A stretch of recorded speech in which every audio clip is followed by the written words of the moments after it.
I was scared to take that leap to switch my majors to come design and creative writing.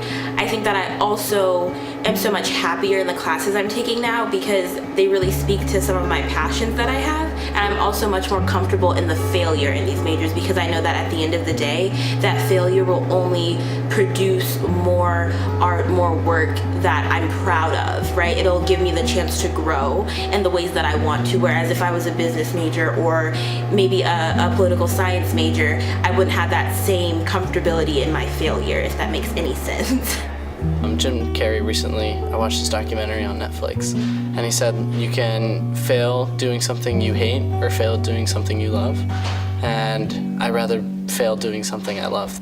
So I think being in a creative major is, it's a bold decision, first of all, because you're not going in it for like job security. You're not doing it because like, oh wow, this is gonna get me a job. You're doing it because it's something you love. My end goal is that of being like a talk show host, kind of like Stephen Colbert or Jimmy Fallon. I don't really have any doubts anymore. I did in the beginning, perhaps of like, is this really what I should be doing? Am I gonna get a job? Because to some extent that is super important, but it'll all work out.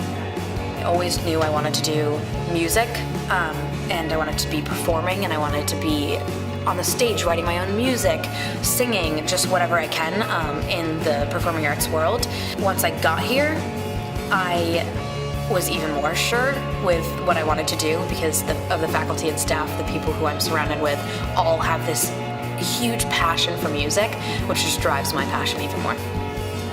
If this is your passion, and if you're passionate about your creative major or whatever you want to do in college, you need to follow it regardless. Just do it. Do it. Do what you love. Coming to this institution, wherever you are, you're coming to this place for 4 years, you're spending all this money and time and energy. It should be in something that makes your heart beat, that makes your blood boil. It should be in something that makes you passionate. You should be able to just have this enthusiasm about what you're learning, and if you don't, maybe you're not in the right major.